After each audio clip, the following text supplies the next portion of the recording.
ಸಾಮಾನ್ಯವಾಗಿ ಅಡುಗೆಗಳು ಆಯಾ ಭಾಗದ ವಾತಾವರಣಕ್ಕೆ ತಕ್ಕಂತೆ ಇರುತ್ತೆ.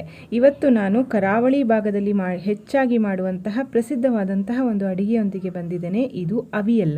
ಕರಾವಳಿಯಲ್ಲಿ ನಿಮಗೆಲ್ಲ ಗೊತ್ತಿರೋ ಹಾಗೆ ಬಿಸಿಲು ಜಾಸ್ತಿಯಾಗಿ ಇರುತ್ತೆ. ಸೊ ಮೊಸರಿನಿಂದ ಅಥವಾ ಮಜ್ಜಿಗೆಯಿಂದ ಮಾಡುವಂತಹ ಅಡುಗೆಗಳನ್ನು ಹೆಚ್ಚಾಗಿ ಮಾಡ್ತಾರೆ. ತುಂಬ ರುಚಿಯಾಗಿರುತ್ತೆ. ಈ ಅವಿಯಲ್ ಮಾಡೋದು ಸಹ ತುಂಬಾ ಸುಲಭ. ಇದಕ್ಕೆ ನಾನು 1 ಆಲೂಗಡ್ಡೆ, ಸ್ವಲ್ಪ ಬೀನ್ಸು, 2 ನುಗ್ಗೆಕಾಯಿ, 1/4 ಭಾಗದಷ್ಟು ಬೂದುಗುಂಬಳಕಾಯಿ ಮತ್ತು ಕ್ಯಾರೆಟನ್ನು ತಗೊಂಡಿದ್ದೀನಿ. ಇದರ ಬದಲಾಗಿ ನೀವು ಬೇರೆ ಬೇರೆ ತರಕಾರಿಗಳನ್ನು ಸಹ ತಗೊಳ್ಬೋದು. ತಗೊಂಡಿರುವಂತಹ ಎಲ್ಲ ತರಕಾರಿಯನ್ನು ಈ ರೀತಿ ಉದ್ದುದ್ದವಾಗಿ ಹೆಚ್ಕೋಬೇಕು ಅವಿಯಲ್ಲಿಗೆ. ಈಗ ಒಂದು ಬಾಣಲೆಗೆ ನಾನು ಇದನ್ನು ಬೇಯಿಸೋದಕ್ಕೆ ಹಾಕ್ತಾ ಇದ್ದೀನಿ. ಅವಿಯಲ್ ಮಾಡುವಾಗ ಯಾವಾಗಲೂ ತರಕಾರಿಗಳನ್ನು ಕುಕ್ಕರ್ನಲ್ಲೆಲ್ಲ ಹಾಕಿ ಬೇಯಿಸಬಾರ್ದು. ಈ ರೀತಿ ಡೈರೆಕ್ಟಾಗೇ ಬೇಯಿಸಬೇಕು. ಇದು ಸ್ವಲ್ಪ ಗಟ್ಟಿಯಾಗೇ ಬೇಯಬೇಕು, ಕ್ರಂಚಿಯಾಗಿ ಇರಬೇಕು. ಹಾಗಾಗಿ ಇದಕ್ಕೆ ಸ್ವಲ್ಪ ಉಪ್ಪನ್ನು ಮತ್ತು ಅರಿಶಿಣದ ಪುಡಿಯನ್ನು ಸಹ ನಾನಿಲ್ಲಿ ಹಾಕ್ತಾ ಇದ್ದೀನಿ. ಅವಿಯಲಿಗೆ ನೀವಿಲ್ಲಿ ಬೇರೆ ಬೇರೆ ತರಕಾರಿಗಳಂದರೆ ಬಾಳೆಕಾಯಿ ಆಗಿರ್ಬೋದು, ತೊಂಡೆಕಾಯಿ ಆಗಿರ್ಬೋದು, ಗೆಣಸು, ಈ ರೀತಿ ತರಕಾರಿಗಳನ್ನು ಸಹ ಇಲ್ಲಿ ಸೇರಿಸ್ಕೊಳ್ಬೋದು. ಬೀಟ್ರೂಟು, ಮೂಲಂಗಿ, ನವಿಲುಕೋಲು ಆ ಥರ ತರಕಾರಿಗಳು ಬೇಡ. ಈಗ ನೋಡಿ, ಸ್ವಲ್ಪ ಕರಿಬೇವಿನ ಸೊಪ್ಪನ್ನು ಹಾಕಿ ಲೋ ಫ್ಲೇಮ್ನಲ್ಲಿ ಮುಚ್ಚಿಬಿಟ್ಟು ನಾನು ಇದನ್ನು ಬೇಯಿಸ್ಕೊತಾ ಇದ್ದೀನಿ. ಇದಕ್ಕೆ ಮಸಾಲೆಗೆ ನಾನು 1 ಕಪ್ನಷ್ಟು ಫ್ರೆಶ್ ಆಗಿರುವಂತಹ ತೆಂಗಿನಕಾಯಿ ತುರಿಯನ್ನು ಮಿಕ್ಸರ್ ಜಾರಿಗೆ ಹಾಕ್ತಾ ಇದ್ದೀನಿ. ಖಾರಕ್ಕೆ 3 ರಿಂದ 4 ಹಸಿಮೆಣಸಿನಕಾಯಿ ನಿಮ್ಮ ಖಾರದ ಅಪೇಕ್ಷೆ ಮೇರೆಗೆ ತಗೊಳ್ಳಿ. ಹಾಗೆ 2 ಚಮಚದಷ್ಟು ಜೀರಿಗೆಯನ್ನು ಹಾಕ್ತಾ ಇದ್ದೀನಿ.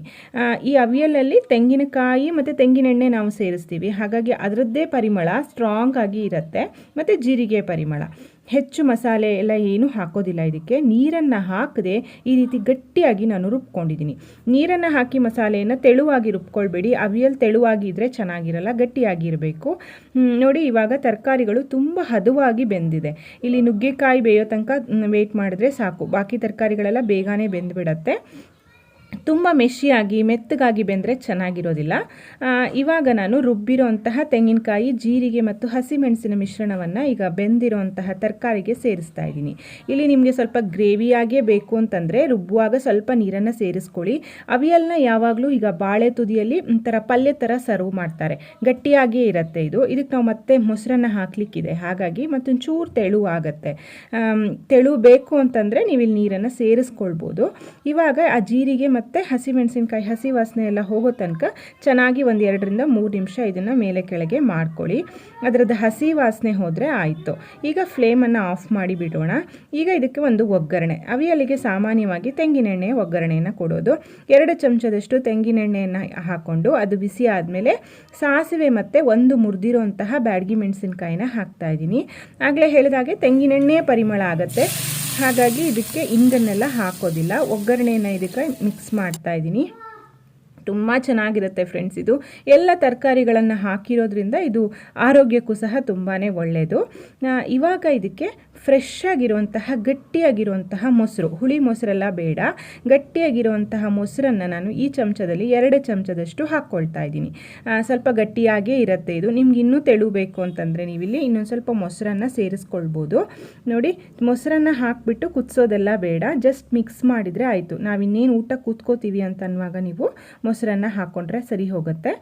ನೋಡಿ, ಇವಾಗ ಕೇರಳ ಶೈಲಿಯ ರುಚಿಯಾಗಿರುವಂತಹ ಅವಿಯಲ್ ತಯಾರಾಗಿದೆ.